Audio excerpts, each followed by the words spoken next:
Assalamualaikum warahmatullahi wabarakatuh. Mari sama-sama kita mulakan dengan salawat ke atas baginda Nabi sallallahu alaihi wasallam. Allahumma salli wa sallim ala nabiyyina Muhammad wa ala alihi washabihi ajma'in. Alhamdulillah, segala puji bagi Allah atas segala nikmat yang telah Allah kurniakan kepada kita, terutamanya nikmat Islam, nikmat iman dan pelbagai nikmat lagi para penonton sekalian. Terutamanya nikmat pada pagi ini, iaitu nikmat sama-sama dapat kita bersua kembali dalam Tanyalah Ustaz, biar tahu jangan keliru. Dan saya Da'i Hadari kembali bersama dengan anda, yang mana akan saya temankan anda sampailah ke penghujung rancangan nanti. Dan pastinya Tanyalah Ustaz, biar tahu jangan keliru, segala kekeliruan, segala persoalan itu ada penyelesaian dan ada jawapannya. Termasuklah pada pagi ini topik yang mana kita akan bicarakan, kita akan diskusikan satu topik yang sebenarnya kalau dilihat banyak diceritakan dalam drama-drama para penonton sekalian, ya. Tambah-tambah pula bila ada je babak-babak membabitkan situasi ini, menyebabkan orang rumah kita, isteri kita muka gitu je, berkerut je kan. Bukan apa, nak diceritakan bahawasanya hari ini kita nak kongsikan satu topik yang sebenarnya dekat dengan masyarakat kita. Bahkan kita risau ia boleh berlaku dalam masyarakat kita, iaitu hari ini kita sembang-sembangkan berkaitan dengan topik kita akhlak, iaitu pengacau rumah tangga. Pengacau rumah tangga je para betul sekalian. Tapi insya-Allah mudah-mudahan kita akan dapat kefahaman yang sangat teliti insya-Allah bersama dengan panel kita pada pagi ini, yang mana saya tidak kesorangan. Bersama dengan saya guru kami semua, para dai. Alhamdulillah banyak juga segala komen yang diberikan, dilontarkan oleh beliau dalam Akademi Dai dulu, sememangnya menjadi pegangan buat kami lah. Dan hari ini bersama dengan saya yang berbahagia, Ustaz Haryanto Rizal Rockman ataupun Ustaz Harry. Assalamualaikum Ustaz. Assalamualaikum warahmatullahi wabarakatuh. Apa khabar kita? Sihat Adri. Alhamdulillah. Hari ini dah tandai Sungai Buloh Ustaz, ya? Sungai Buloh, tapi bukan yang penjara Sungai Buloh. Bukan Ustaz, saya rumah di sana saya. Baiklah, alhamdulillah. Baik Ustaz, topik hari ini pengacau rumah tangga. Saya yakinlah banyak yang kita akan diskusikan. Ada orang fikir dari satu sudut saja. Sedangkan ia besar dan luas untuk kita sembang-sembangkan pada pagi ini. Cuma para penonton sekalian, kalau ada soalan nak ditanyakan, bagaimana Hadari? Kami teringin benar nak tanya soalan ni. Senang sahaja para penonton sekalian, boleh hubungi kami di talian 1800 881677. Okey. Cumanya soalan anda mesti ringkas dan padat. Cuma tanya soalan, ya, bukan meluah perasaan pula pagi ni. Baiklah, ataupun anda boleh sahaja terus tinggalkan soalan anda di ruangan komen di Facebook rasmi kami, Tanyalah Ustaz TV3. Alhamdulillah selesai saya maklumkan platform untuk anda tanyakan soalan. Cumanya dengan lafaz Bismillahirrahmanirrahim, Ustaz. Pengacau rumah tangga, apa yang kita akan diskusikan Ustaz? Sebagai mukadimahnya, silakan. Ya, Bismillahirrahmanirrahim. Alhamdulillah.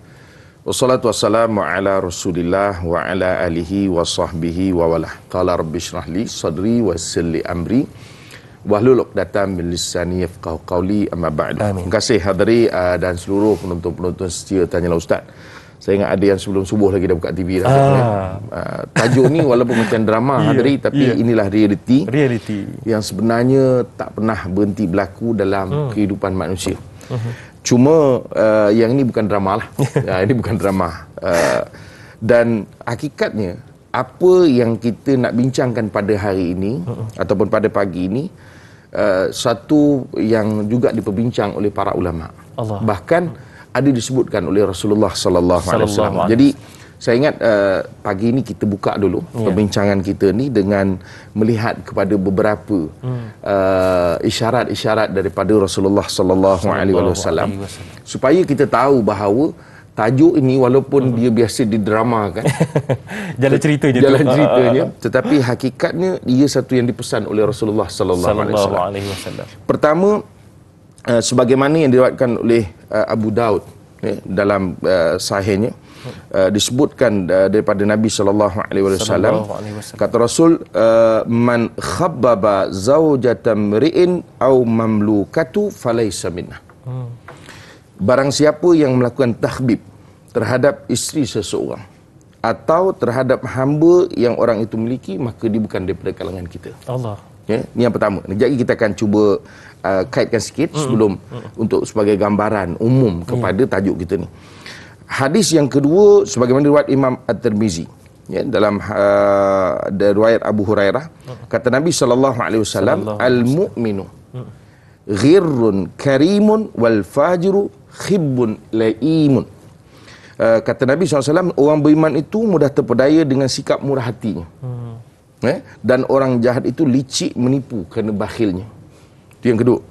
Yang ketiga, dalam hadis riwayat Imam Tirmizi juga, daripada Nabi SAW, daripada Sayyidina Abu Bakar radhiyallahu an, la yadkhulunal jannata khibbun wala mannanun wala bakhilun. Tidak masuk syurga orang yang melakukan takhbib. Mannan, mengungkit sedekah atau pemberian, dan bakhil orang yang kedekut. Dalam tiga-tiga hadis yang kita jadikan sandaran ni, hadirin, perkataan khibun atau takhbib ini artinya tipu daya. Tipu daya ni kalau kita guna hari ni, mungkin kita boleh maksudkan dia sebagai orang yang dipanggil apa istilahnya ni, kita panggil mengajak, memperdaya. Kita boleh sebut lagi hari ni mengayat. Apa lagi nak panggil? Apa lagi kita nak sebut? Mungkin mengajak untuk menipu pasangan. Dia mengajak orang dalam konteks rumah tangga, tujuannya itu untuk nak memecah belahkan ataupun tidak berlaku kejujuran ataupun menyebabkan isteri itu jadi curang atau suami itu jadi curang. Ini semua dalam takhbib yang disebut oleh Nabi sallallahu alaihi wasallam. Jadi sebab itu tajuk ini hakikatnya adalah suatu yang memang ada dibincangkan dalam agama dan secara jelas. Nabi sallallahu alaihi wasallam menyebutkan hal ini dan benda ini benda yang sebenarnya sejak zaman berzaman kewujudan manusia, kerana kewujudan institusi rumah tangga, maka wujudlah polemik ini ataupun penyakit ini. Jadi bukan sesuatu yang asing sebenarnya, dan dia sesuatu yang perlu diberi perhatian kerana wujudnya itu secara zaman berzaman. Kalau kita tak beri perhatian, maka kitalah akan jadi salah seorang daripada orang yang duduk dalam konflik ni. Allahu Akbar. Itu jadi kerisauan kita tu, Ustaz, ya? Tentu. Baiklah, cumanya Ustaz, di awal ini juga kita nak tahu, sebagai ikatan perkahwinan, mungkin ramai yang menonton ketika ini yang baru sahaja mendirikan rumah tangga ataupun anak mereka mendirikan rumah tangga atau bakal mendirikan rumah tangga. Jadi dari satu sudut kita nak tahulah, Ustaz, bagaimana persediaan ilmu bagi mereka yang sebelum mendirikan rumah tangga ataupun selepas mendirikan rumah tangga. Sebab saya yakin dengan ilmu seperti mana yang Ustaz nyatakan di awal tadi sebagai mukadimah itu, baru kita tahu bahawasanya Islam betul-betul melarang. Jadi persediaan ilmu tu, Ustaz, dia sebenarnya kalau kita lihat kepada dalam konteks isu ni, kerosakan rumah tangga, dia bukan kena tunggu orang tu dah berkahwin. Bukan tunggu orang tu nak berkahwin. Bahkan saya ingat benda ini satu perkara yang mesti diajarkan kepada masyarakat.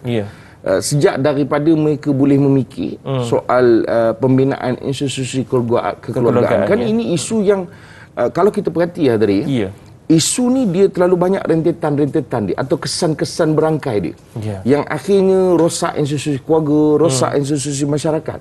So benda ini sebagaimana kalau kita lihat kepada permasalahan berkait dengan kerosakan akhlak dalam masyarakat, mungkin dalam konteks muda-mudi ke sebagainya, benda ini juga perkara yang sama. Kerana benda ini ataupun isu yang berkait dengan rumah tangga ni, dia punya kesan dia lebih panjang.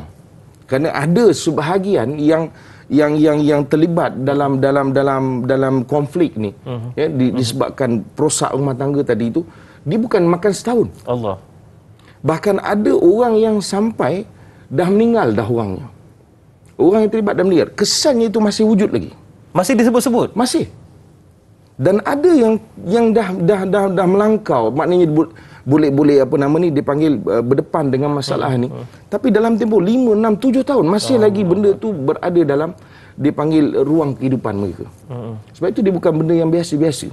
Jadi sebab itu saya kira benda ini kita kata tadi bukan soal orang itu nak berkahwin atau sedang berkahwin, pasangan suami isteri. Bahkan kita kata mesti kita letakkan kepahaman ini ataupun kesedaran ini daripada awal. Kenapa? kita sebut ilmu tadi kan. Kita sebut ilmu. Maka pengetahuan yang ini ni perlu diserap ataupun kita kena masukkan dalam diri setiap individu dalam masyarakat. Kerana dari kita kena faham begini. Apabila kita sebut soal perosak rumah tangga lah, kita punya tajuk ni kan, ataupun takhbib tadi. Yang ini ni dia bukan hanya melibatkan soal pasangan kekasih saja, tak. Bukan curang sahaja. Tak, bukan curang saja. Dia macam-macam. Termasuklah dalam soal keluarga itu sendiri. Bahkan termasuk pasangan itu sendiri. Maksudnya Ustaz, dari sudut keluarga?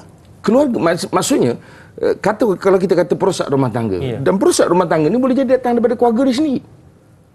Ipar duai? Boleh jadi. Boleh jadi juga datang daripada dia sendiri. Mungkin sebab dendam dan sebagainya. Boleh jadi juga dengan sebab kesilapan. Boleh jadi juga dengan sebab kita panggil ujian. Jadi boleh jadi faktor keliling. Yang jiran, tetangga, kenalan yang mengapi-apikan dan rakan sekerja mungkin. Semua. Sebab itu kita sebut tadi, yang ini satu isu yang mengaitkan semua pihak. Allahu akbar. Bahkan hari ini teknologi. Ya, betul. Juga antara yang menyumbang. Jadi sebab itu kita nak kena faham bahawa ilmu ini mesti kita letakkan dalam konteks ini, kan? Kita letakkan dia sebagai satu yang mesti betul diajarkan, kan? Mesti didedahkan. Okey. Dan antara lain saya lihat begini, supaya orang memahami bahawa perkahwinan itu objektifnya apa. Kerana bila kita sebut tentang perosak rumah tangga ni, hakikatnya dia merosakkan matlamat daripada perkahwinan. Jadi kalau orang tidak melihat bahawa perkahwinan itu ada matlamat yang khusus, maka orang tak nampak bahawa apa yang dibuat itu satu yang salah. Faham? Nampak tak? Jadi penting untuk kita fahamkan apa matlamat perkahwinan. Bukan sekadar saya dah berkahwin, tukar status, kan? Ataupun semata-mata untuk nak memuaskan hati mak bapak. Sebab nak kahwin sangat, okey aku dah kahwin sekarang. Ataupun ikut kawan-kawan, kahwin saya pun nak kahwin. Ini perkara yang perlu kita jelas. Sebab itu matlamat daripada perkahwinan, pertama selain daripada dia ada sunnah Rasulullah SAW. Fitrah manusia yang nakkan berpasangan. Dan dia juga adalah sebagai satu tuntutan, tanda ketundukan kita kepada Allah Subhanahu Wa Taala. Tetapi objektif daripada perkahwinan itu selain daripada untuk mendapatkan zuriat, dia juga adalah untuk mewujudkan, ni yang paling pokok. Yang disebut sebagai sakinah, ketenangan. Mawaddah, kasih sayang dan juga rahmah. Jadi maknanya yang ini ni adalah matlamat paling pokok dalam rumah tangga. Sebab itu kehadiran ataupun kita kata isu yang berkait dengan perosak ini, maka dia akan menghilang atau meleraikan matlamat-matlamat ini. Perosak rumah tangga ataupun perosak ataupun pengacau rumah tangga akan merosakkan mawaddah warahmah dan juga sakinah. Baik. Banyak lagi kita akan rungkaikan selepas ini dan saya ajak anda semua untuk tanyakan lagi banyak soalan kepada Al-Fadhil Ustaz dan insya-Allah banyak lagi kita akan sembang-sembangkan. Selepas ini tanyalah Ustaz, biar tahu jangan keliru.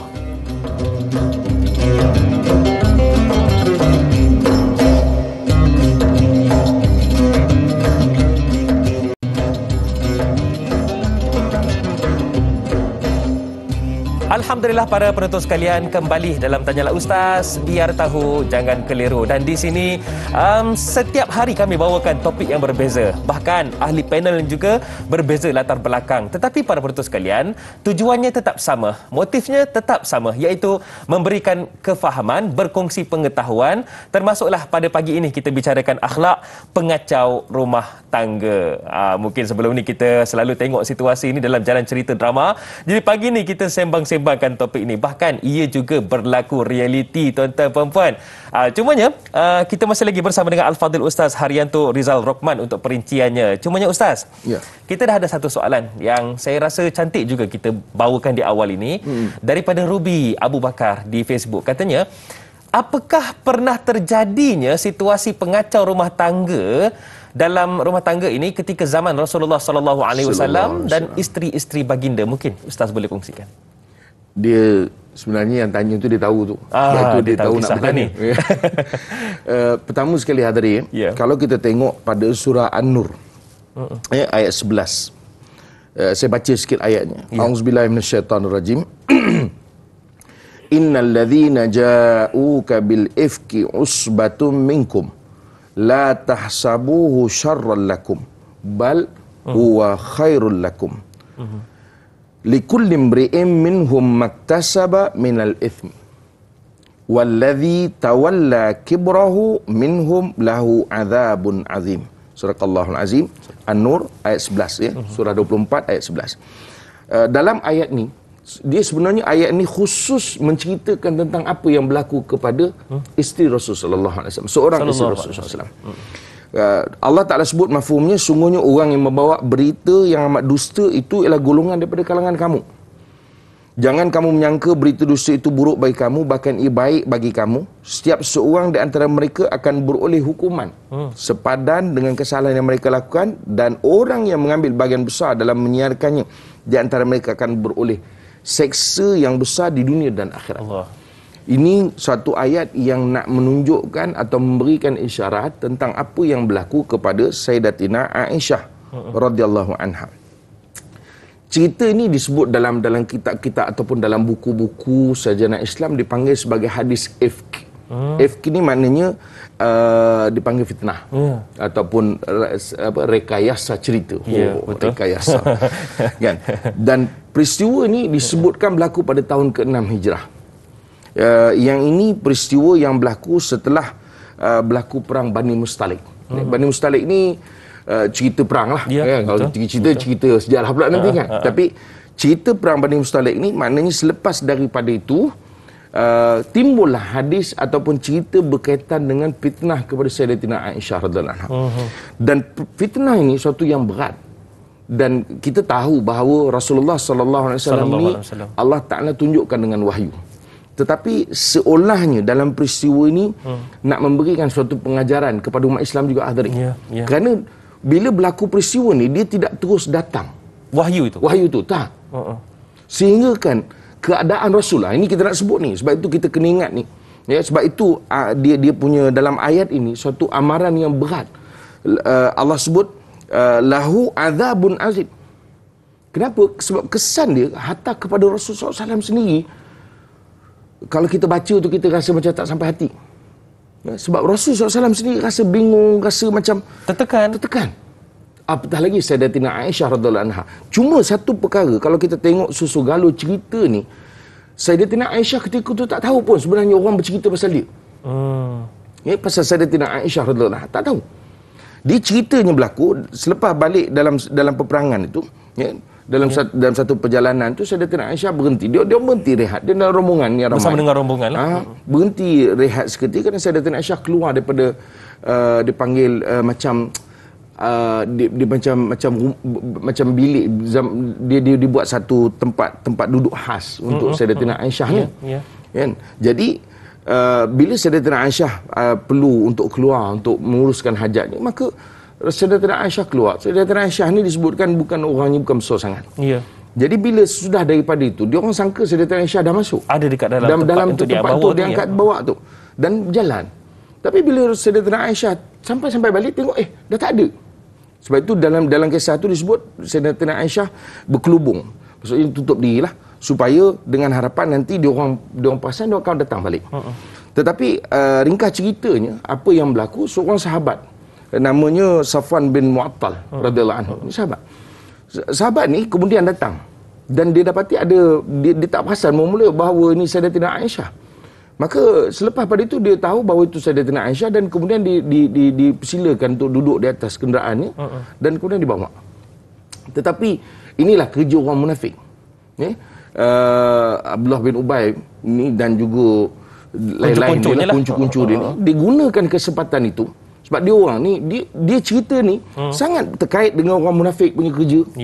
Inilah perangai orang yang hari ni buat kerja yang sama ni. Masyarakat itu sendiri.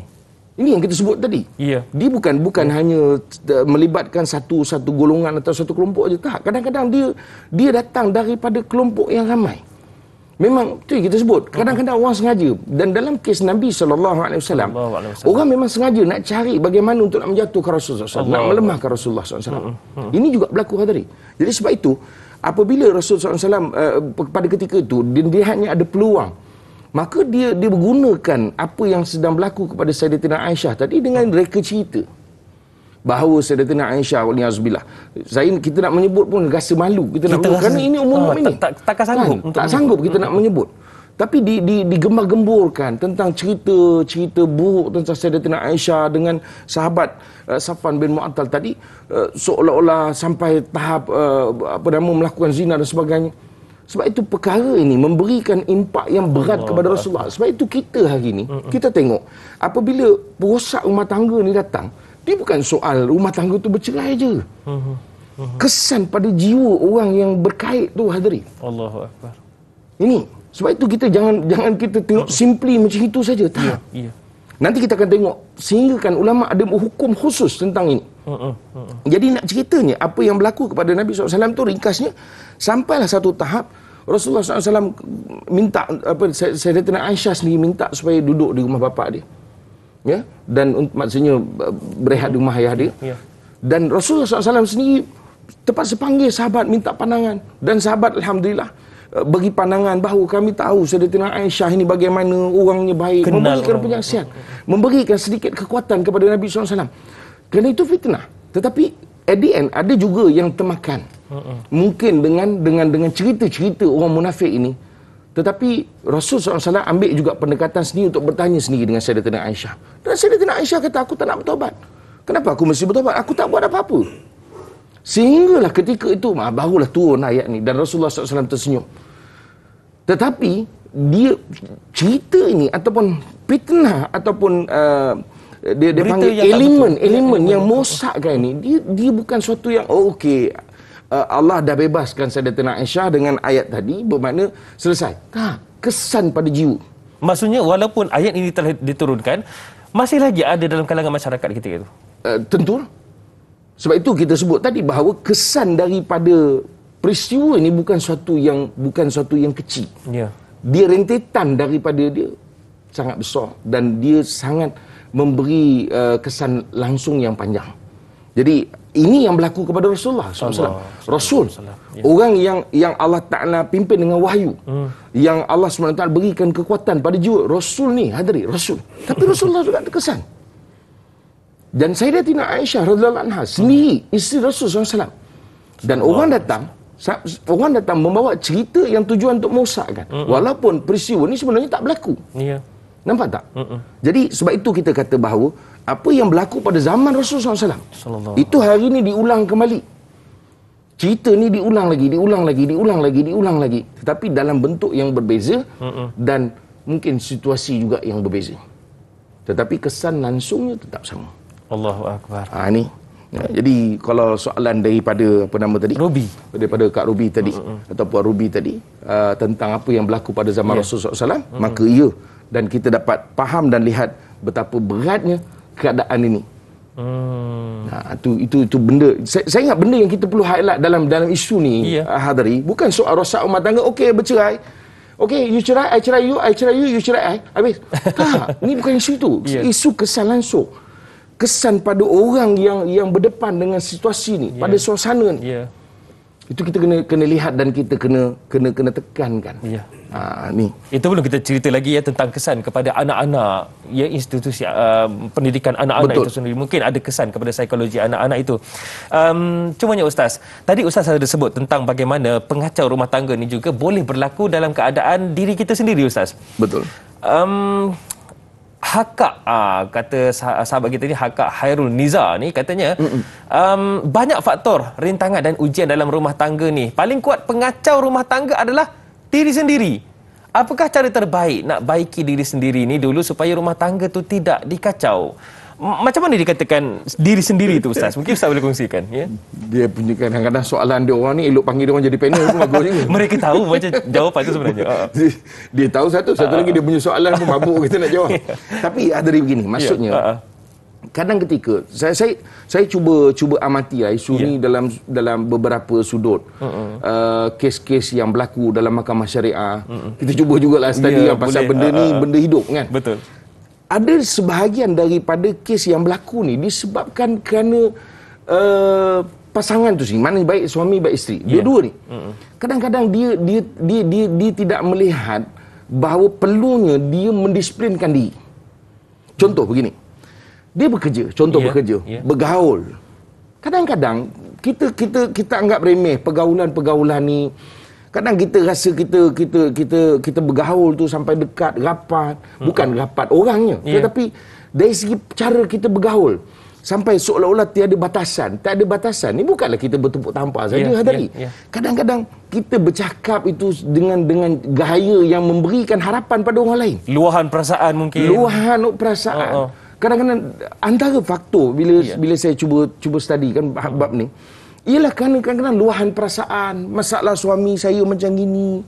Kan ada isteri pula yang itu isteri lah. Kalau suami pula bercerita isteri saya macam ini, suami saya mungkin suka marah lah, inilah itulah. Dan orang ini kadang-kadang ada orang dia bukan nak sengaja interrupt, tapi konon-kononnya ambil berat. Bagi motivasi. Yang akhirnya bukan motivasi, basi habis semua. Ada begitu. Ada sebahagian orang dia ambil kesempatan. Ni masa aku. Jadi sebab itu kalau kita kata tadi bagaimana kita nak jaga diri kita supaya jangan kita sendiri yang datangkan pengacau ni. Sebab itu kita kena ajar diri. Saya nak pesankan penonton kita sebab hari ni antara isu kalau tengok dalam study case ni Hadari. Zaman-zaman 60-an dulu telah berlaku ada. Kita sebut dah tadi rentetan daripada zaman Nabi lagi berlaku lagi. Zaman 60-an dulu kalau kita tengok berlakunya mungkin dengan sebab faktor perkahwinan tu bukan dengan suka sama suka. Bapa matchmaker pula bapa matchkan dengan orang ni orang ni. Jadi kadang-kadang dengan sebab itu akhirnya dia mungkin cari orang yang dia suka. Akhirnya berlakulah rosaklah rumah tangga. Okey. Sekarang ni dia mungkin bukan sebab tu. Boleh jadi dengan sebab faktor suami tu sendiri. Isteri dah bagus dah di rumah. Misalnya kan, elok belaka semua, tapi kadang-kadang dia sendiri yang sengaja cari pasal dekat luar. Faham tak? Menyebabkan sampai akhirnya wanita tu himpit dia, sampai akhirnya rosak rumah tangga dia. Nampak tak? Atau perempuan tu sendiri. Mungkin faktor-faktor kehidupan sebenarnya biasa, tapi kerana dia tidak disiplinkan diri dia, kan?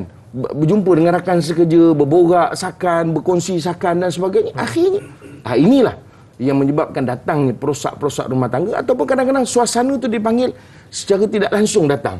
Yang akhirnya ending dia bukan biasa-biasa. Allahu Akbar.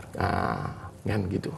Saya ada terbaca satu artikel yang telah ditulis bagaimana peningkatan kes tangkap khalwat dalam kalangan suaminya kepada isteri lain, isterinya ada suami lain, tetapi kerana rakan sekerja mereka berkhalwat di taman sekitar kawasan yang kalau saya sebutkan kawasan ni kita pun terkejut. Tapi tak apalah, biarlah ia menjadi tanda tanya. Tetapi ini meningkat Ustaz, kes ini. Jadi insya-Allah banyak lagi kita akan rungkaikan. Terus bersama kami dalam Tanyalah Ustaz, biar tahu jangan keliru.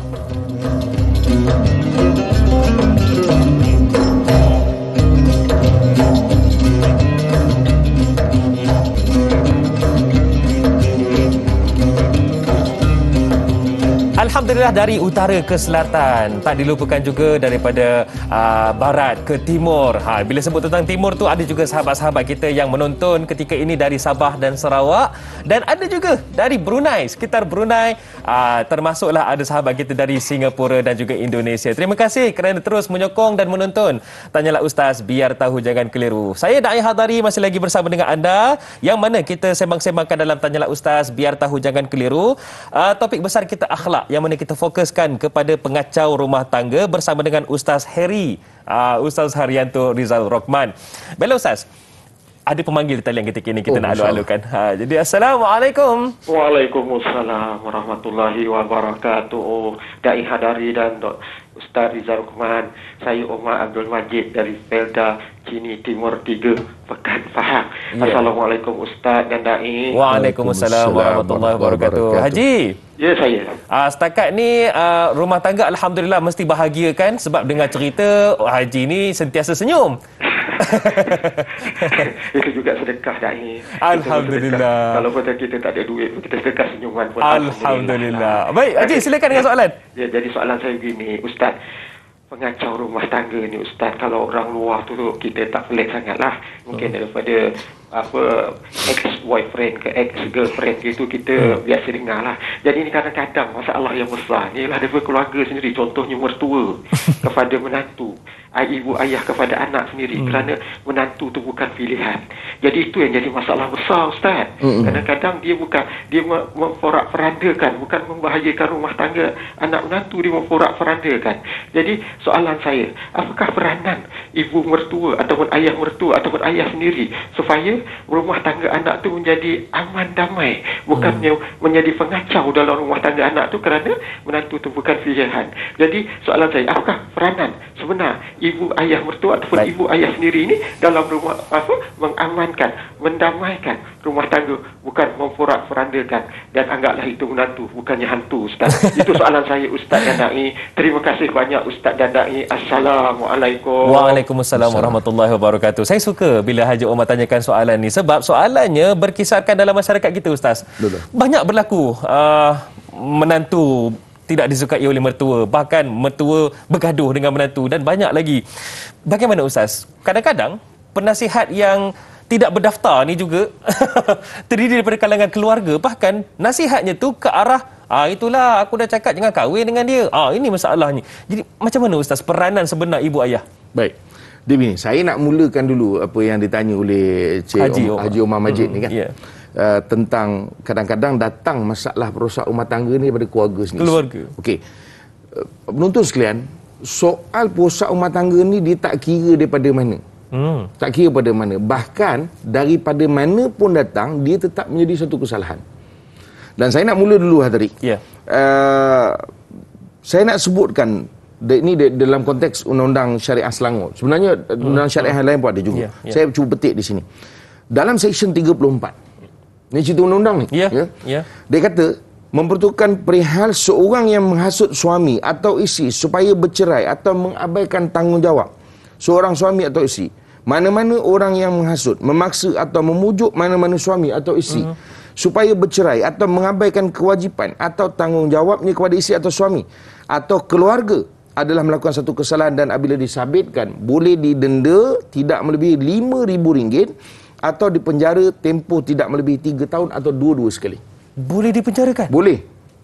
Jadi makna ada peruntukan pada undang-undang. Kalau sekiranya isteri tu misalnya katalah dia rasa dia jelas dapat bahawa yang menjadi punca ni mertua misalnya kata ataupun bukan betul lah ipar dua lah kata ipar dua mungkin boleh saman ipar dua tadi dengan syarat buktinya cukup lah kan di mahkamah supaya mahkamah memutuskan hukuman pada dia. Allah. Sebab benda ni bukan benda yang biasa-biasa kerana ini benda yang common dalam masyarakat. Sebab tu ada section-section yang tertentu untuk nak kontrol benda ni. Sebenarnya ada 3 section kalau dalam konteks Undang-Undang Jenayah Syariah Selangor ni, section 32, section 34 dan section 33, section 34 dan section 32. Ya, ini semua berkait dalam konteks orang yang merosakkan rumah tangga. Cuma dia punya konteksnya berbeza-beza lah. Okey. Sebab itu kita sebut bukan kira soal dia tu keluarga atau bukan keluarga. Tak. Asal saja dia ada interfere. Ada masuk campur dalam urusan rumah tangga, menyebabkan rumah tangga tu rosak, maka dia boleh didakwa. Bahkan kalau saya boleh bacakan juga dalam konteks Undang-Undang Sivil Section 498. Saya bukan orang undang-undang, tapi saya cuba study jugalah. Dan banyak kalau kita tengok di media-media bagaimana kes-kes yang melibatkan Section 498 ni yang didakwa dan cangkut.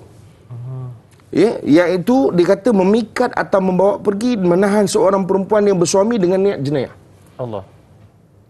Banyak kalau kita buka dalam media kita tengok semua disabitkan di bawah 498 ni. Cuma dalam undang-undang sivil ni satu je pula. Dia hanya fokus pada lelaki. Dia tak fokus pada perempuan. Maknanya orang lelaki-lelaki yang mempengaruhi isteri orang. Dengan niat untuk berkahwin dengan dia ke atau melakukan jenayah seksual, mengajak untuk berzina dan sebagainya. Yang ini ni boleh didakwa di bawah 498 ni. Jangan main-main. Sebab itu benda ni bukan benda yang biasa-biasa. Yang kita perlu beri perhatian dan kadang-kadang kita tak perasan kita salah cara. Niat kita mungkin baik, mungkin, tapi cara kita salah boleh ditafsirkan bahawa kita ni bertujuan untuk merosakkan rumah tangga orang. Dan ada kes yang saya cuba petik daripada media sosial tentang bagaimana seorang pelakon dia disebut ni didakwa di mahkamah kerana dia cuba mempengaruhi isteri seorang dia panggil businessman lah. Ya, dan businessman ni buat laporan polis dan dia didakwa di mahkamah magistrate. Maknanya ada kes. Ada kes. Dia dakwa bawah Seksyen 498 ni. Baik. Ya, jadi benda ni bukan suatu benda yang kita kata tak apa. Biasalah ni kata biasalah nak buat macam mana ni soal hati. Tak bawa tenang. Maksudnya bukan sekadar makan hati, tidak. Ada tindakan yang kita boleh susulkan. Ada tindakan dan ada peruntukan undang-undang di sini. Cuma tentulah benda ni perlu ada suatu pembuktian. Ya, betul. Perlu dilaporkan kepada pihak berkuasa. Jadi sebab itu tujuannya yang kita nak faham ialah untuk nak menjaga. Kenapa? Kerana dia satu yang common berlaku dalam masyarakat. Masyarakat kita hari ni. Betul. Supaya nak pesan dengan juga yang di luar ni. Baik yang perempuan, baik yang laki-laki. Supaya jangan simply kita suka-suka tujuan kita. Kita nak apa kata orang, ambil kesempatan di atas masalah orang lain. Ataupun dengan kena seronok kita nak try. Ada setengah-setengah laki-laki. Dia saja suka-suka nak try. Aku try, nak tengok aku try bini orang ni. Ada. Memang wujud. Ini bukan cerita drama. Nak tengok tak? Kita betting, siap betting lagi. Aku try bini orang ni mesti berjaya. Dan sebab itu hati-hati. Kalau benda ini boleh disambitkan, boleh dibuktikan, dia boleh disambitkan bawah section ataupun dalam undang-undang jenayah syariah. Maksudnya Ustaz, saya perhatikan apa yang Ustaz nyatakan tadi termasuk dalam enactment syariah dan juga undang-undang sivil. Memang termaktub Memang termaktub. Kerana benda ni untuk nak secure, untuk nak jaga. Benda ni common orang boleh buat. Sebab tu kita sebut tadi, kadang-kadang ada setengah orang dia jadi habit dia. Sengaja. Dia nak try bini orang. Sengaja dia buat tu seronok. Dia ada bini kadang-kadang. Orang ni ada bini. Seronok. Jadi menyebabkan akhirnya rumah tangga orang rosak. Jadi sebab itulah ada undang-undang begini untuk secure. Undang-undang kan tujuan untuk secure kan. Untuk nak menjaga, untuk nak pelihara. So hati-hati. Jadi kalau orang yang rajin sangat teks bini orang, tak tentu hala, tanya apa khabar, makan apa, hari masak apa, tak tentu pasal, saja nak mengayat, istilah orang kata. Mengayat. Apa kata orang lagi? Apa istilah kita panggil lagi? Benda saya pun tak tahu. Masuk line. Nak masuk line lah dan sebagainya, hati-hati. Dan kalau boleh dibuktikan teks-teks ni semua, dan dia boleh diletakkan di bawah Seksyen 498 ataupun di bawah Seksyen 3 Undang-Undang Syariah. Dan saya nak sebut juga, Hadari, tentang soalan berkaitan dengan keluarga ni, Hadari. Ada orang tanya kadang-kadang, macam mana kalau sekiranya ada orang yang mak bapak ni macam tadilah masuk campur. Kau cerailah bini kau ni. Kan aku pun tak semengah tengok bini kau ni. Mak dari dulu tak suka katanya. Mak dari dulu tak suka. Okey. Ada setengah mak bapak dia kata, engkau kena ikut aku ni. Aku ni mak bapak engkau ataupun aku ni mak engkau. Surga bawah tapak kaki aku dan sebagainya. Saya nak pesankan begini. Pertama, kisah ini, keadaan ini pernah berlaku pada zaman Nabi SAW. Pernah. Dan kisah ni sebenarnya juga kalau kita tengok, dia juga berlaku, disebutkan perkara ini berlaku sejak awal lagi pada zaman Nabi Ibrahim AS. Kan Nabi Ibrahim ziarah Nabi Ismail, kan dia bagi tahu suruh tukar tongkat, tongkat rumah ni. Kan mana suruh ceraikan isteri. Zaman Nabi SAW, Sayyidina Umar datang kepada Ibnu Umar radhiyallahu anhu. Abdullah bin Umar. Dan diberitahu pada suruh ceraikan bini kau. Kemudian apabila Ibnu Umar ni datang kepada Nabi SAW mengadukan hal ni, bapa dia Umar Al-Khattab bagi tahu suruh ceraikan isteri. Ini mak-mak dengar cerita ni betul-betul. Mak-mak, wahai mak-makcik sekalian, dengar. Dah sungguh pasal kadang-kadang kita rasa kita ni ada berlaku. Tengok. Maka bila dia adu pada Nabi SAW, apa jawab Nabi SAW? Ya Abdullah bin Umar, tallik imra'ataka wa ati' abaka. Wahai Abdullah bin Umar, kata Nabi, ceraikan isterimu dan taatlah Umar ibn Khattab, bapa engkau. Baik. Cantik. Hadis ni clear, ya. Hadis ni clear, hadis sahih. Cuma saya suka apa yang disebut oleh seorang ulama Mesir, dia mensyarahkan Riyadhus Salihin. Dia kata apa? Bila ditanyakan hadis ini, adakah ini menunjukkan bahawa anak kena ikut saranan mak bapak untuk ceraikan? Apa jawab dia? Dia kata tidak. Dia kata tidak. Ibu bapaknya tidak sebagaimana Umar Al-Khattab. Nampak? Nampak. So, nak pesankan kita yang sibuk suruh nak bercerai, kita bukan macam Umar Al-Khattab. Tengok iman kita macam mana. Aywa, sebab tu dia kata apa? Kerana Umar Al-Khattab ini mencintai seseorang hanya kerana Allah, membenci seseorang hanya kerana Allah Ta'ala. Jadi apabila dia beritahu suruh ceraikan anak isterinya itu, bukan kerana bencinya pada wanita tu tak. Bukan emosi. Tentu ada sesuatu yang menyebabkan dia rasa perlu diceraikan. Kerana dia orang yang bertakwa kepada Allah Ta'ala. Betul. Dia orang yang dekat kepada Allah Ta'ala. Siapa tak kenal Umar Al-Khattab? Makamnya pun di sebelah makam Rasulullah. Bahkan dia adalah ahli syurga. Betul. Betul tak? Dijanjikan dengan syurga oleh Nabi SAW. Kita ni siapa? Mak bapak. Betul tak? Kita ni siapa? Tiba-tiba kita nak bagi tahu aku tak suka anak bini kau. Bini kau ni begini. Kadang-kadang penyakit tu penyakit kita, bukan penyakit anak menantu kita ataupun isteri anak kita. Jadi sebab itu ini yang pertama. Yang kedua, kisah juga berlaku seorang lelaki datang kepada Abu Darda. Abu Darda ni sahabat. Ya. Kemudian bila dia bagi tahu, dia kata nak minta fatwa, mak dia bagi tahu suruh ceraikan isterinya. Tengok Abu Darda macam mana jawapan Abu Darda. Abu Darda dia kata, aku tak ada idea untuk nak bagi pandangan pada masalah engkau ni. Dia kata, alright? Yeah. Tetapi dia kata, aku teringat dalam hadis Nabi SAW. Nabi bagi tahu ibu bapa adalah pintu syurga yang pertengahan. Ringkasnya, Abu Darda bagi tahu, dia kata, kalau engkau rasa engkau nak dapatkan syurga yang ini, maka engkau jagalah. Maksudnya ikutlah bapak tu. Tapi kalau engkau rasa engkau pertahankan rumah tangga ni lebih baik, engkau pertahankanlah. Allah. Ini juga pesanan untuk anak-anak. Bukan makna kalau mak cakap suruh cerai-cerai terus. Tak, kena tengok.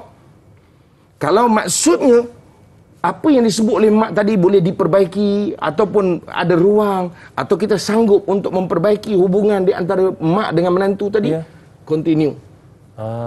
Abu Darda tak mengambil hadis tadi, Nabi pesan pada Ibn Umar, ceraikan. Tak. Abu Darda tak ambil hadis tu. Nampak tadi? Ya. Maksudnya ada peluang, ada ruang untuk ada seorang ruang. suami isteri. Maka untuk suami tadi kenapa ni lah? Betul. Isteri tadi pun sama. Kalau suami dia tu macam mak dia tak berkenan, bantu. Ni geram. Saya nampak Ustaz bersemangat tu. Sebab apa? Perkara ni berlaku dalam masyarakat kita, Ustaz. Ini realiti dia. Cuma sekarang ni Ustaz, ada pemanggil di talian ketika ni, Haji Tukinon. Assalamualaikum.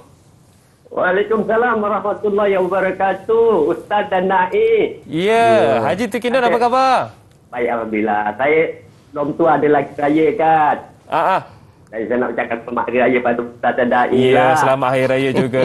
Baik, silakan dengan soalan tu. Okay, maaf lahir batin ya. Ya, sama. Persoalannya pagi ini, Ustaz dan Naib. Ya. Ini berita lah Ustaz ya. Berita. Kadang-kadang suami atau isteri mendapat berita. Benda tu tak betul. Tapi dipercaya dan menjadi pergaduhan antara suami dan isteri. Dan kadang-kadang sampai bercerai-berai pasal berita tu tak betul tapi diterima turun-menurun. Adakah benda-benda macam ini patut kita buat gitu ataupun seelok-eloknya disiasat dulu sebelum benda ni betul? Tidak. Sebab orang ni kadang-kadang suka mencerai-beraikan orang. Berita yang tak betul, dia kata inilah itu. Jadi masalahnya nak minta pandangan Ustaz. Jadi perkara yang macam ini berlaku betul ke tidak ataupun elok disiasat dulu supaya rumah tangga kita aman. Itu saja soalannya pagi ini. Terima kasih banyak-banyak. Assalamualaikum. Waalaikumsalam warahmatullahi wabarakatuh. Haji Tukinon dari Skudai, Johor. Jauh betul pemanggil kita ni. Cumanya Ustaz, berita daripada Radio Buruk ni, jawapannya sekejap saja lagi Ustaz. Boleh Ustaz ya? Jadi kepada anda semua nak tahu jawapannya dan perinciannya selepas ini, tanyalah Ustaz. Biar tahu jangan keliru.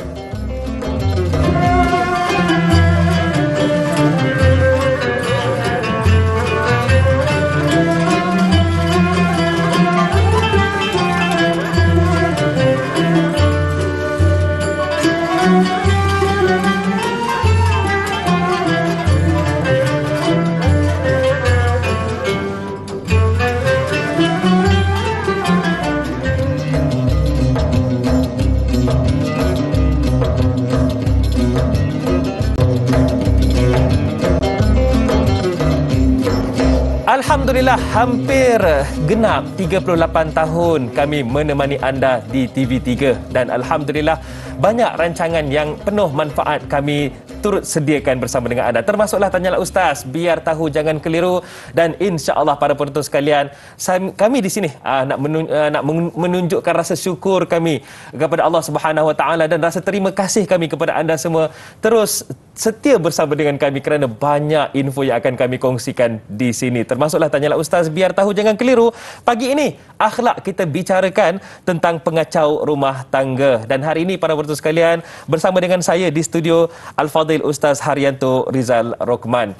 Baiklah, perkongsian kita diteruskan Ustaz dengan nak menjawab soalan daripada Haji Tukinun tadi. Berita dari masyarakat macam-macam lah. Ada berita daripada kawan sekerja, ada berita daripada ipaduai, kawan, mungkin jiran tetangga pun ada juga berita tu.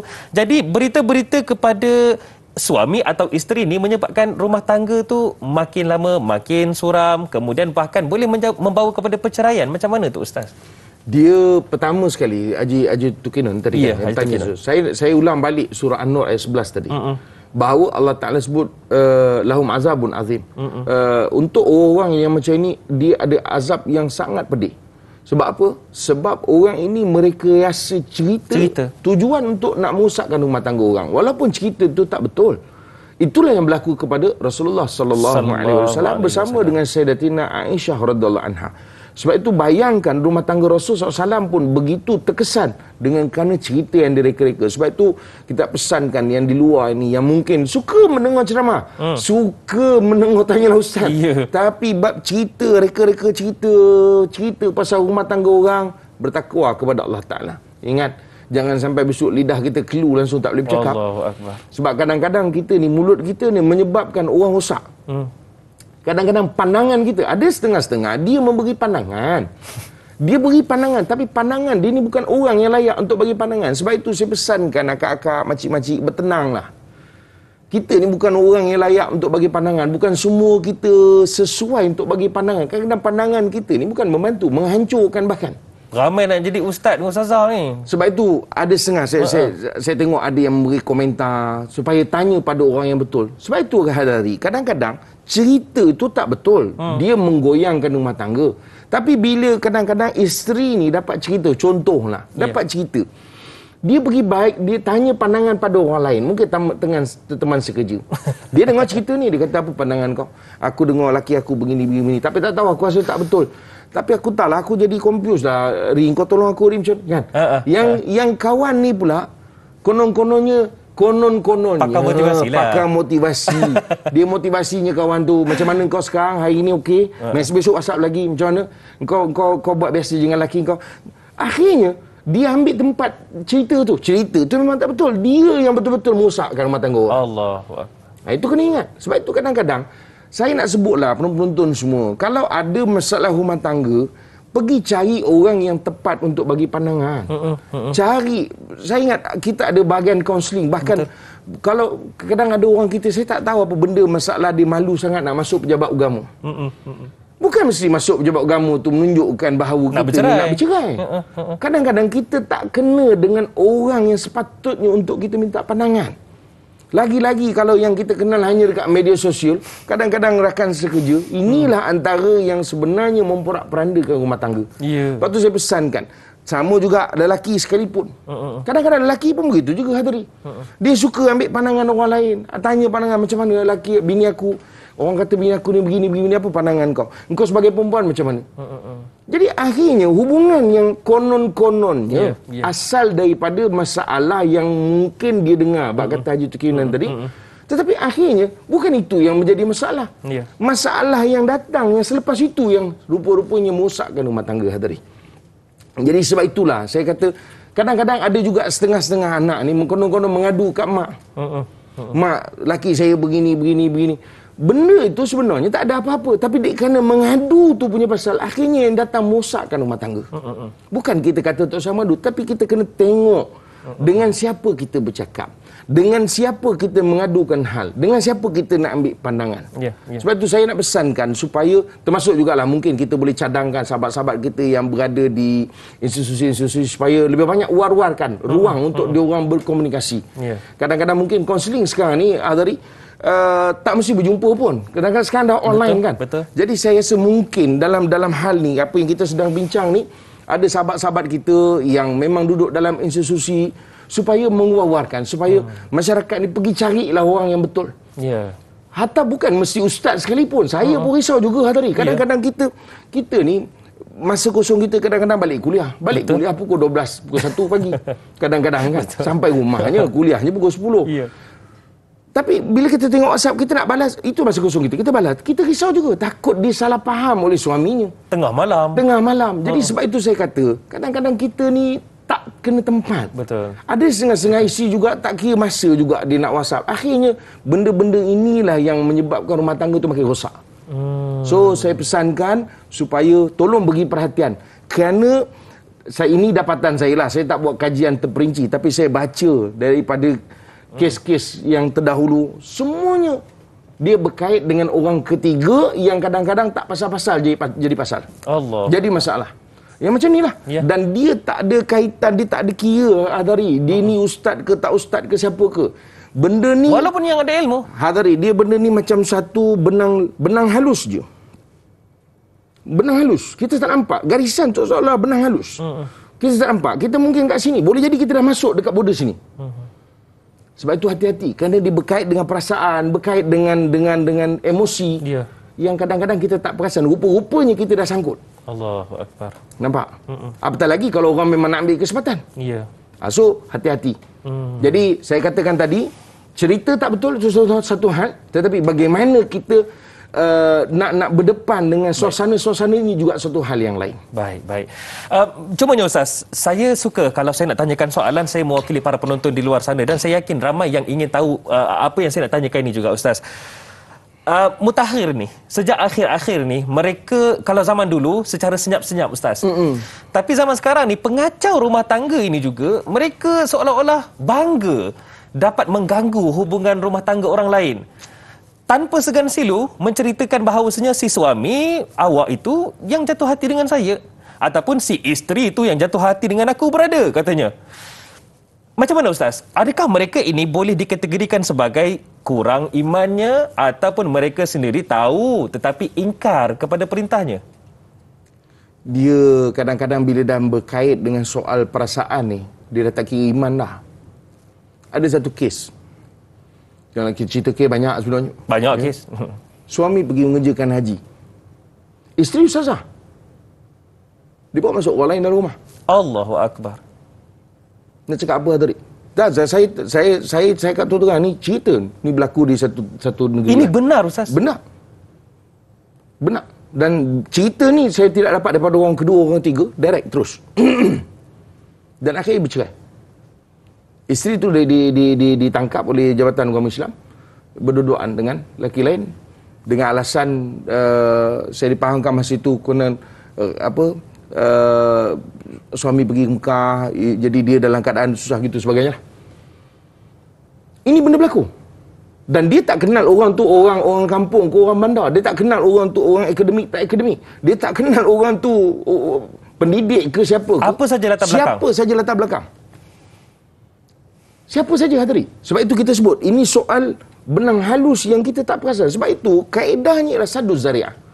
Sebab itulah kenapa dalam Quran suruh kita supaya ghaddul absar, maknanya tu rendahkan pandangan, elakkan. Ini saduz zari'ah, tutup, ruang-ruang tu tutup. Wala taqrabuz zina, jangan hampir. Jangan hampir pun. Bukan maknanya dalam Islam kata you tak boleh bergaul, tak, bergaul lah, tetapi hati-hati. Ada batasnya. Ada batas. Maka setiap orang kena tahu di mana batas masing-masing. Sebab itu kita sebut tadi, jangan sembrono dalam media sosial kita nak bercerita, kita nak mengadu, nak bercakap. Ada orang yang penyakit, ada orang sakit, sakit. Jiwa dia sakit. Dia suka ambil kesempatan pada orang-orang yang macam ini. Ini orang jiwa sakit. Saya ada kes orang yang isteri bagus. Baik Ustaz, bila sebut tentang kes ni, kejap lagi boleh Ustaz? Boleh. Saya yakin ramai nak tahu tu. Mulalah pakcik-makcik kata, kenapalah Da'i Hadari potong Ustaz nak cakap? Sabar. Sebab apa? Kita nak bagi ruang dulu kepada unit berita. Cumanya kita akan tutup di TV3 Ustaz. Kita akan ada sambungan di TV9 seketika nanti. Jadi, apa kesudahan cerita tu? Sebentar saja lagi. Terus bersama kami dalam Tanyalah Ustaz. Biar tahu, jangan keliru. Kembali selepas ini.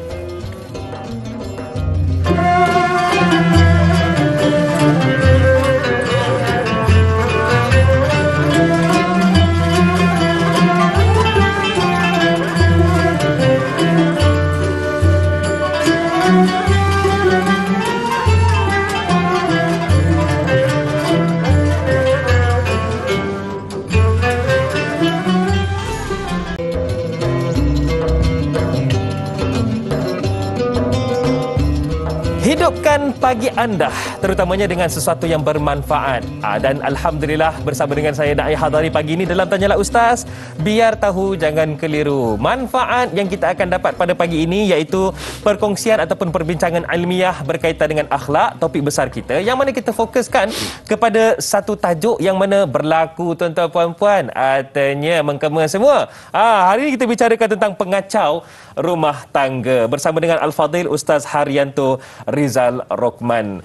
Bayangkan ya tuan-tuan puan-puan, walaupun sibuk Ustaz ke sana kemari menguruskan syarikat travel and toursnya, masih lagi ada kesempatan untuk berkongsi dengan kita pada pagi ini.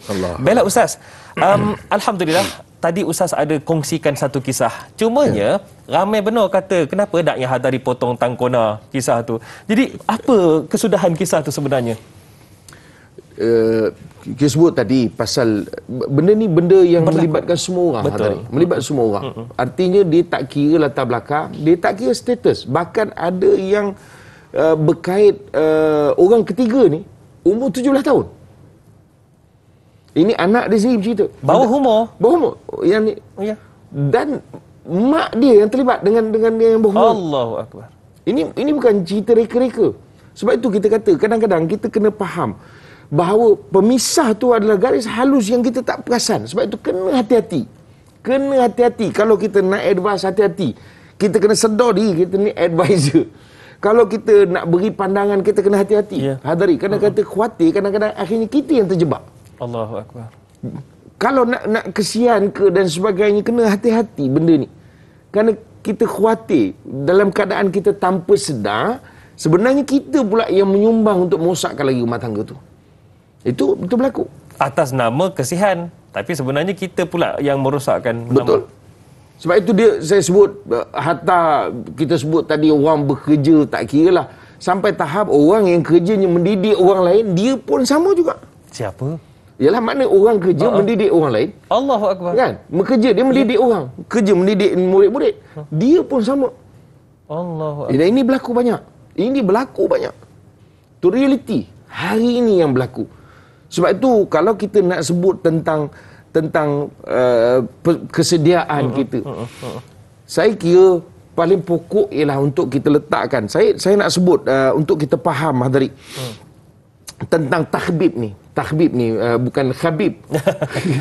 Itu yang khabib tinju tu bukan. Kan? Tahbib ini kita nak faham, pertama dia hukumnya haram. Maknanya kalau kita rasa kita dah cross dekat dia punya line tu, cepat-cepat kalih. Tapi kadang-kadang isunya ialah pasal dia berkait dengan perasaan. Ada setengah orang dia kata saya tak boleh buat apa, perasaan saya dah tak. Dia dah sangkut, perasaan dia dah sangkut. Ini masalah. Berkait dengan perasaan ni, dia jadi orang ni, istilahkan ada orang Melayu bercakap, cinta ni buta. Bukan buta lagi, gila pun boleh. Betul. Ya. Jadi kalau dah cross line tu, kena segera kita beralih. Kerana khawatir dia akan berterusan dan akhirnya dia dah tak kenal apa dah. Dia tak tahu apa dah. Kadang-kadang orang tu walaupun statusnya sebagai seorang isteri, dia tak tahu, dia tak kisah tentang status dia. Dia tetap juga go through. Ini berlaku. Dan nak cerita Hadari, benda ni sampai tahap bukannya di Malaysia saja, hatta di Tanah Suci Pun berlaku. Berlaku. Nak cerita apa? Ini kita kata tadi. Yang ini ni dia tak boleh tidak. Perkara pertama untuk kita letak dalam minda kita bahawa orang yang melakukan tahbib, yang menyebabkan porak-perandanya rumah tangga orang, mengganggu pasangan rumah tangga ataupun suami isteri, hukum dia haram. Yang pertama. Yang kedua, dia dosa besar. Dosa besar. Yeah. Maknanya kalau selama mana dia tak bertaubat, dan dosa kita kena ingat dengan manusia, kita kena bertaubat, kena selesaikan dengan urusan manusia. Sesama manusia. Jadi kalau kita ni menyebabkan isteri orang ni tadi jadi curang, atau suami orang tu sengaja jadi dia tak ada istilah suami curang ni, macam suka juga kita nak tentukan sebab dia nak pergi berkahwin. Ya. Tapi kalau sampai kita suruh robohkan rumah tangga orang, berskandal lah ni. Berskandal. Itu bukan dia. Jadi maknanya kita bertaubat dan kita kena mohon maaf. Baik. Dan sehingga kan kalau kita tengok dari segi pandangan ulama apa nama Hadari, ada yang menghukumkan kalau orang yang ni dari segi pandangan ulama, bukan dari segi enactment. Kalau orang yang melakukan tahbib ni dengan tujuan konon nak mengahwini bini orang atau mengahwini suami orang misalnya, orang ini boleh untuk dia dihukum sampai tahap di penjara dalam hukum Islam. Bahkan kalau kita tengok ada sebahagian pandangan dalam mazhab Maliki ataupun ulama Malikiyah, dia mengatakan bahawa haram dia menikah selama-lamanya.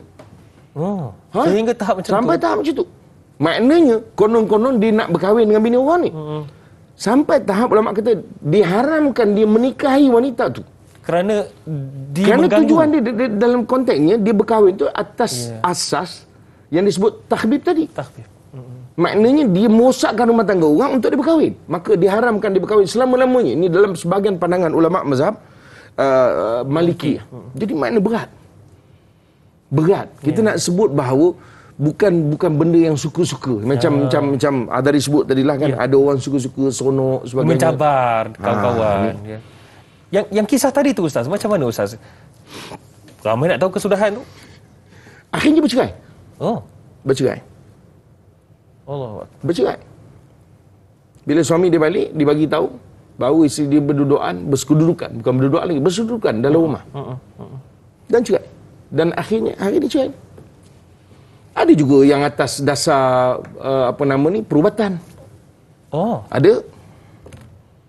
Jadi benda ni Ahadari, benda yang kita kena hati-hatilah, benda kena hati-hati.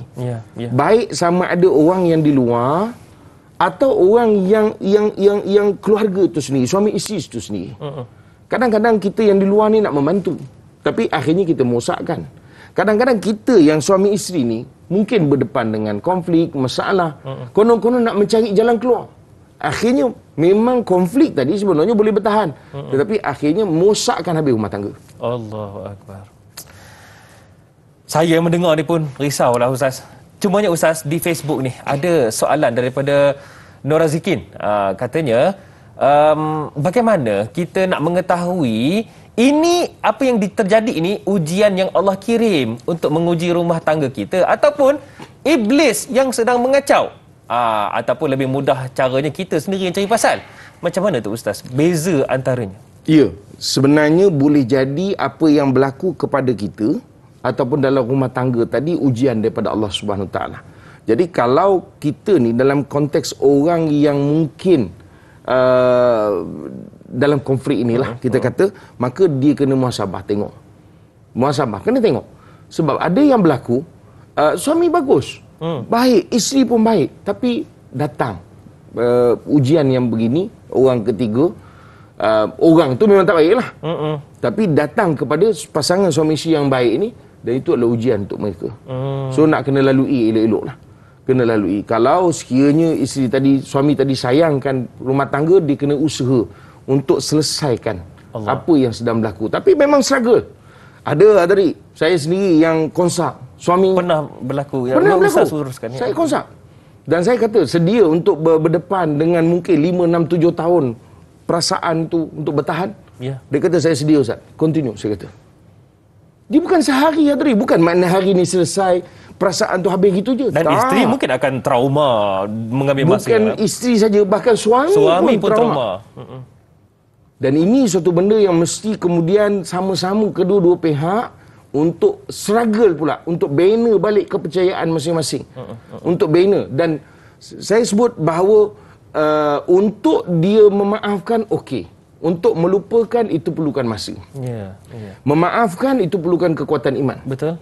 Melupakan, perlukan tempoh masa yang panjang. Boleh jadi 2 tahun, boleh jadi 3 tahun, boleh jadi 5 tahun, boleh jadi 10 tahun. Dan kita jangan pelik. Sebab itu saya pesankan, mana-mana pasangan yang terlibat, kalau sekiranya berlaku, kena accept. Itulah apa yang berlaku pada realiti kehidupan masing-masing. Dan mungkin kalau kata orang istilahnya apa, terluka ataupun luka tu berair, kata orang apa istilahnya, luka basah. Luka masih basah. Luka tu masih basah. Mungkin kembali. 2 tahun, 3 tahun, 5 tahun, mungkin anak dah besar pun. Terima dan hadaplah hakikat tu. Kerana itu yang berlaku. Betul. Dan ini yang ada 2-3 lah yang saya konsult Adri. Dan yang pentingnya, sejauh mana kita rasa kita nak pertahankan rumah tangga kita. Baik. Cumanya beza antara ujian Allah tu Ustaz dengan daripada syaitan, gangguan daripada syaitan.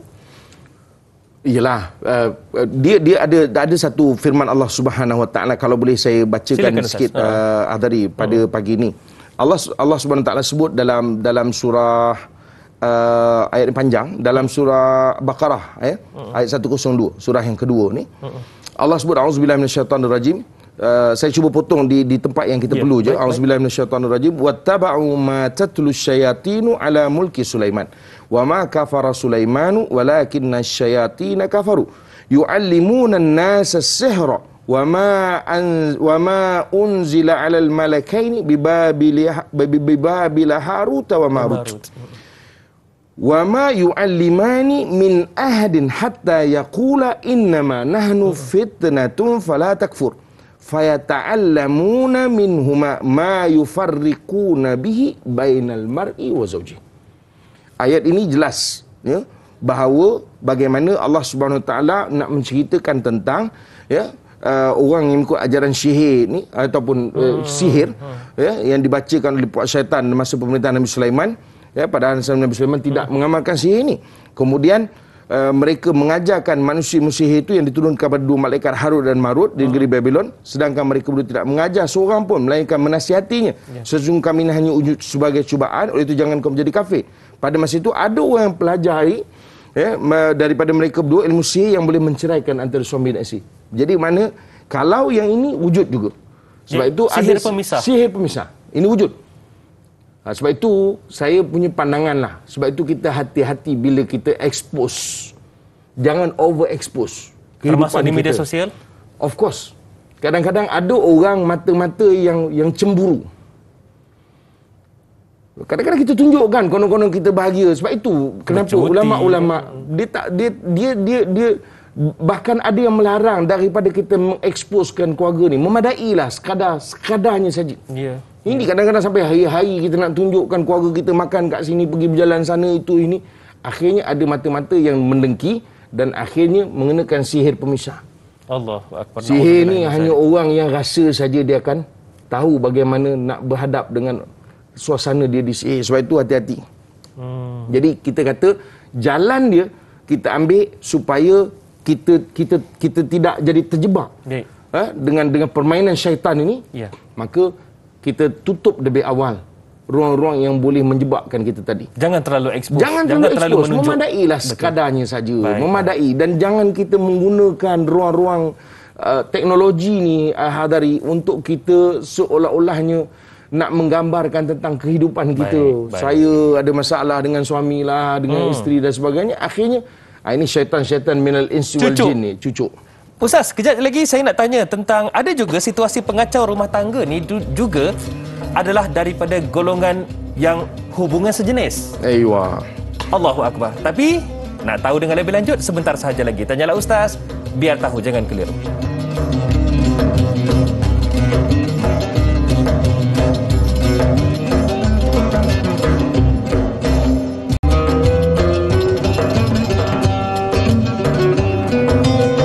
Segala persoalan ada jawapannya dan segala masalah ada penyelesaiannya.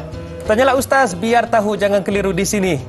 Ada pelbagai jawapan, ada penyelesaiannya. Dan hari ini para penonton sekalian, Tanyalah Ustaz, kita bicarakan, kita sembang-sembangkan topik akhlak yang mana kita fokuskan kepada pengacau rumah tangga. Dan saya Da'i Hadari bersama dengan Al-Fadhil Ustaz Haryanto Rizal Rokman. Baiklah Ustaz, sebelum kita nak lanjutkan dengan soalan seterusnya yang saya gantungkan tadi soalan tu, ramai yang mungkin nak bertanyakan soalan selepas ni, begitu banyak soalan yang mungkin tak terhurai lagi. Apa media sosial Ustaz? Facebook mungkin? Facebook dengan IG pakai Ustaz Harry saja. Ustaz Harry saja. USTAZHARRY. Baik, Ustaz Harry ya. Itu nama yang sangat sedap tu Ustaz. Okey baik Ustaz. Soalan saya tadi. Ada juga golongan pengacau rumah tangga ini yang saya rasa dulunya jarang disebut, tapi sekarang ni seolah-olah macam kita pula risau. Mereka yang ada hubungan sejenis, baik wanita, baik lelaki, baik melibatkan isteri, baik melibatkan suami. Jadi bagaimana Ustaz untuk menyelesaikan masalah yang saya rasa luar daripada jangkaan ni Ustaz? Hadari, ada ni antara saya sempatlah buat homework sikit kan.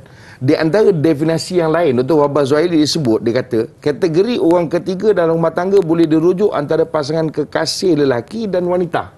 Kasih lelaki dan wanita. Maksudnya, lelaki atau wanita tu punya kekasih. Ya. Okey? Wanita dengan wanita atau lesbian. Itu juga dikira. Dr. Wahbah ada sebut? Dia sebut. Begitu juga dia kata, ini ataupun musahakah lah. Musahakah ni perempuan dengan perempuan kan. Ataupun lelaki gay. Ini juga dikira, didefinisikan sebagai orang ketiga yang merosakkan rumah tangga. Merosakkan rumah tangga. Sebab itu kadang-kadang ada orang dia sebagian kata, ini kawan saya je, kawan je. Kadang-kadang dia bercinta, dia perempuan dengan perempuan dia bercinta ni. Dan dia tak perasan bahawa keadaan itu merumitkan soal rumah tangga dia. Dan hari ni kita ni memang betul-betul akhir zaman agaknya lah. Bukanlah dulu tak berlaku hari ya, berlaku, tetapi hari ni orang berani untuk expose, bahkan mengaku bahawa ini kadang-kadang suami ni jadi jelik menengok, ataupun isteri jadi jelik tengok suami ni bercinta-cinta dengan suaminya, ada walaupun boyfriend dengan lelaki. Walaupun dengan sama-sama lelaki, walaupun dengan sama-sama perempuan. Jadi kita kena ingat yang ini juga dikategorikan sebagai kelompok yang termasuk sebagai perosak dalam rumah tangga. Tu kena ingat. Dan ada kes perempuan ni dia jadi cemburu tengok isteri ni tadi dia berbaik dengan suami. Oh, jangan main. Allahu Akbar. Yes. Cemburu. Dia rasa cemburu. Dia rasa kalau boleh, dia tak mau dengar lah cerita dia seronok dengan family. Dia tak mau dengar. Bagi dia itu satu yang menyakitkan untuk dia. Allahu Akbar. Ni. Dan dia perempuan. Ni bukan apa pengkit apa kena? Itu yang itulah. Pengkit. Bukan. Ini perempuan. Dia perempuan. Memang betul perempuan. Dia seorang perempuan dan memang dia perempuan. Tapi dia rasa jealous tengok kawan dia yang perempuan ni bila dia seronok dengan suami, dengan keluarga. Allahu Akbar. So, tak mustahil apa yang disebut oleh Dr. Wahbah Zuhaili tadi, bahawa itu juga termasuk pada kategori definisi orang ketiga. Dari sudut hukuman, Ustaz, adakah boleh juga didakwa walaupun perempuan dengan perempuan atau lelaki dengan lelaki, Ustaz? Kalau kita tengok kepada Seksyen 32, 33, 34 Undang-Undang Syariah Islam, Undang-Undang Syariah lah, sebab Undang-Undang Sivil dia tak masuk. Betul. Dalam Undang-Undang Syariah dia boleh didakwa. Oh, boleh didakwa. Boleh didakwa. Maknanya pasangan tadi saman ke mahkamah tentang apa yang berlaku pada ataupun yang dilakukan oleh orang ketiga tadi dengan bukti, maka kemudian dan dia akan dibicarakan. Allah. Jadi ruang tu ada. Sebab tu dalam Undang-Undang Syariah dia lebih menyeluruh lagi. Sebab dia Undang-Undang Sivil kita sebut tadi kan, dia hanya fokus pada orang lelaki. Undang-Undang Syariah dia fokus pada orang perempuan juga. Makna orang perempuan, kalau memang seorang isteri tadi dia rasa rumah tangga dia ni memang diceroboh dengan niat. Dia berbeza pula, ada setengah suami tu sibuk nak menikah lagi. Tapi saya rasa suami yang kurang cerdik lah kalau dia menikah. Alasannya nak membina masjid. Ni saya cakap tu terang je lah, biar lelaki-lelaki ni dengar. Saya pun lelaki-lelaki juga. Hari ni kita pejuang wanita. Bukan soal kita nak bias pada wanita, betul tak? Tapi cuba fikir dalam kepala kita lah, kita ni nak bina masjid, bukan suruh roboh masjid. Kalau kau nak bina masjid, binalah. Rasulullah SAW bina masjid, tak pernah roboh masjid. Betul. Ini nak bina masjid tapi pergi roboh masjid yang sedia ada. Ni apa benda punya bina masjid? Nak buat masjid baru, roboh masjid yang ada. Masjid yang sedia ada. Tak betul. Tak betul. Itu masjid dirar. Itu dirar dia panggil. Jadi tak betul lah. Saya pesan korang lelaki-lelaki gentle lah, gentle. Kalau nak bina masjid, jangan sampai pastikan. Saya kata kalau nak berpoligami lah istilahnya kan. Kadang-kadang ada orang dia tak boleh dengar trigger perkataan poligami. Kalau dia nak poligami sekalipun, pastikan rumah tangga yang sedia ada ni boleh maintain kekal. Kalau tidak, tak payahlah poligami. Kenapa? Dia merosakkan institusi rumah tangga ni, merosakkan institusi kekeluargaan dalam Islam. Bahkan merosakkan nama Islam. Itu kita sebut tadi. Jadi mana pandangan orang kepada agama ni akhirnya rosak. Kenapa? Sebab dia punya salah implementasi. Baik. Islam tak pernah ajarkan supaya berkahwinlah kau supaya kau boleh ceraikan yang ada. Itu tak betul. Jadi yang ini perkara yang perlu semua pihak tengoklah. Kena sama-sama tengok, kena sama-sama perhati. Kerana kita sebut tadi, benda ni elemen yang cukup banyak hadari, macam-macam. Kita sebut tadi elemen keluarganya, betul. Elemen pasangan tu sendiri, elemen iman itu sendiri, Yang kita sebut tadi kan, bila bergaul tak ada batas dan sebagainya, kadang-kadang ikut suka hati nak panggil bini orang dan panggilan sayang dan sebagainya. Hati-hati tu. Di pejabat panggil sayang, Ada, abang. ada. Sebab tu hati-hati. Ini kalau suami tu tahu, suami tu boleh saman dia. Kan, kalau sekiranya betul dia dapat dizahirkan dengan texting, katakan pakai WhatsApp ke sebagainya, dapat. Boleh saman. Baik. Tapi satu perkara lah dari saya nak sebut begini je lah. Saya tertarik dengan ada hadis kan. Saya ingat hadis tu masyhur tentang bagaimana satu orang dia nak berzina, dia minta dengan Nabi SAW. Berjumpa dengan Rasulullah. Berjumpa dengan Rasulullah. Dia nak begitu nak berzina. Rasulullah SAW kata, bagaimana kalau sekiranya saudara perempuan kau, orang berzina dengan saudara perempuan kau? Bagaimana kalau sekiranya ibu kau? Tapi ada orang kadang-kadang dia nak pertahan ego dia. Dia punya ego, dia nak pertahankan apa yang dia buat. Dia kata, tak apa, biarlah. Kalau orang berzina dengan anak kau, tak apa, biarlah. Dia nak berzina dengan aku pun. Ini ego. Orang yang kadang-kadang sebenarnya dia tahu. Dia pun tak sanggup kalau sekiranya anak dia, orang berzina dengan anak dia, ataupun dengan isteri dia, ataupun dengan mak dia. Dia tak sanggup. Tapi pasal ego dia nak menunjukkan konon-kononnya apa yang dia buat tu. Sebagai tanda cinta, tanda... apa nama dia panggil? Diluluskan apa yang dia nak buat. Perasaan lah. Ini soal perasaan kata dia. Ini waliyahzubillah, ini dipanggil syaitan minal ins. Syaitan daripada kalangan manusia. Itu hati keras dah tu, tak tahulah. Ini bukan hati keras. Ini hati sebenarnya hati mati dia. Hati mati. Baik Ustaz, saya nak bagi ruang kepada Ustaz untuk berpesan sebagai pelan tindakan kita kepada mereka yang menonton ketika ini, dan saya sarankan kepada yang menonton ketika ini untuk kongsikan juga secara langsung kita ni di Facebook supaya dapat manfaat bersama insya-Allah kepada insan yang lain. Hari ini kita bicarakan tentang pengacau rumah tangga Ustaz. Jadi sebagai pelan tindakan kita Ustaz, kita tak nak apa yang berlaku ini menjadi wabak ataupun barah dalam masyarakat kita. Bahkan boleh meruntuhkan institusi kekeluargaan dalam masyarakat kita. Apa pesanan Ustaz sebagai pelan tindakan kita selepas kita tahu betapa besarnya isu ini yang dibicarakan dalam agama kita? Pertama, saya nak pesankan kepada mak bapak dulu. Kepada mak bapak. Kalau kita tidak sehebat Umar Al-Khattab, janganlah kita rasa bahawa seolah-olahnya kita boleh meminta-minta supaya anak kita ni menceraikan ini dan sebagainya. Ikut suka. Tak suka. Kita bukan macam Umar. Jangan kita gunakan hadis Umar itu untuk nak menunjukkan seolah-olah bapak kita sebagai mak kita kena patuh dengan kena ibu patuh. Tak. Itu yang pertama. Sebab itu saya pesankan. Yang kedua, kita sebagai mak bapak, kita sebagai orang tengah untuk membaikkan pasangan anak-anak kita. Kerana anak-anak ni masih muda, masih mentah dalam rumah tangga. Kita dah mendirikan rumah tangga, anak kita umur 30, bermakna takkan kita punya umur 35. Tentulah mungkin 2 kali ganda daripada itu.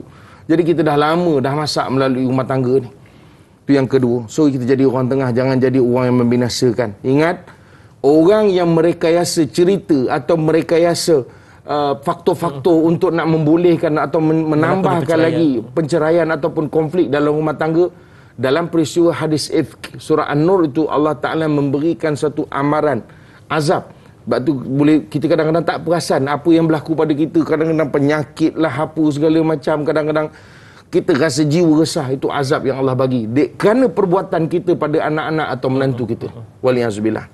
Yang ketiga, ini masih dalam konteks rumah tangga lagi, saya nak pesankan supaya kita misalnya ipaduai dan sebagainya, jangan kita jadi orang yang menambah-nambah cerita semata-mata nak puaskan diri kita, nak melihat bahawa ipaduai kita ni jadi berkonflik ataupun jadi berkelahi satu sama lain. Ingat pesanan Nabi SAW, takhbib ini bukan daripada kalangan kita, dan orang ini hukumnya berdosa besar dan haram.